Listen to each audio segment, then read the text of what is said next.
இங்க ஒரு பையன் ஃபிளைட்ல ஒரு பொண்ணு கிட்ட தப்பா நடந்துக்க பாக்குறாரு. இத பார்த்த ஒரு பேசஞ்சர் அந்த பையனை தட்டி கேட்டு அடிக்கிறாரு. பையனோட அப்பா மினிஸ்டர்ன்றதுனால பையன் அப்பா கிட்ட கம்ப்ளைண்ட் பண்ண உடனே அவர் இந்த பேசஞ்சரை அரெஸ்ட் பண்ண சொல்லி போலீஸ் அனுப்புறாரு. போலீஸ் அங்க போனதுக்கு அப்புறம் தான் தெரியுது அந்த பேசஞ்சர் அந்த ஊர்ல ஒரு பெரிய ராஜான்னு. இதை கேள்விப்பட்டதுனால இப்போ இந்த மினிஸ்டருக்கு என்ன பண்றதுன்னு தெரியாம முழிக்கிறாரு. பையன் பொண்ணு கிட்ட மன்னிப்பு கேட்ட வீடியோ வைரல் ஆயிடுது. இப்போ இந்த மினிஸ்டர் ராஜா மேல பொய்யா ஒரு வழக்கு கொடுக்கறாரு. இந்த சண்டை போயிட்டு இருக்கும்போது ராஜாவோட மனைவி இறந்துடுறாங்க. அவங்க தன்னோட உடல் உறுப்பெல்லாம் தானம் பண்ண எழுதி வச்சதுனால அவங்களோட உடல் உறுப்பை 3 பேருக்கு கொடுத்துடுறாங்க. மனைவியோட உடல் உறுப்பை பொறுத்தி இருக்கிற 3 பேரையும் பாக்குறதுக்காக ராஜா மும்பைக்கு வராரு. மும்பைல இருந்து திரும்பி போகும்போது அந்த ராஜாவை மினிஸ்டரோட பையன் பார்த்துட்டு பின்னாடி துரத்திட்டே வரும்போது விபத்துல இறந்துடுறாரு. இந்த நியூஸை கேள்விப்பட்ட மினிஸ்டர் ராஜாவை பழி வாங்குறதுக்காக உடல் உறுப்பு பொருத்தின 3 பேரையும் கொல்லணும்னு முடிவு பண்றாரு. இது தெரிஞ்சதுனால ராஜா இவங்களெல்லாம் காப்பாத்தணும்னு டிசைட் பண்றாரு. மனைவியோட லங்ஸ ஒரு பையனுக்கு தானம் பண்ணிருப்பாங்க. அண்ட் அந்த பையன் அங்க ஒரு ஸ்லம்ல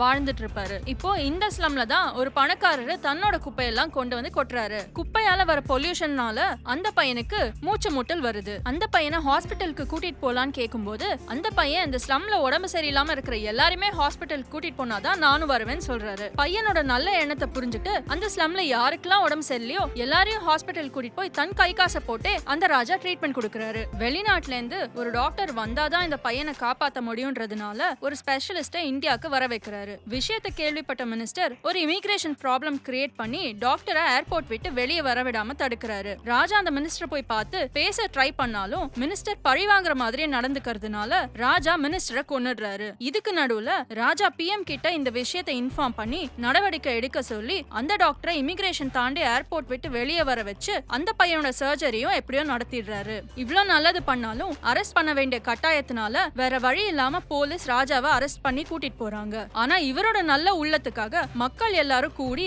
இவருக்கு கை தட்டி பாராட்டுறாங்க.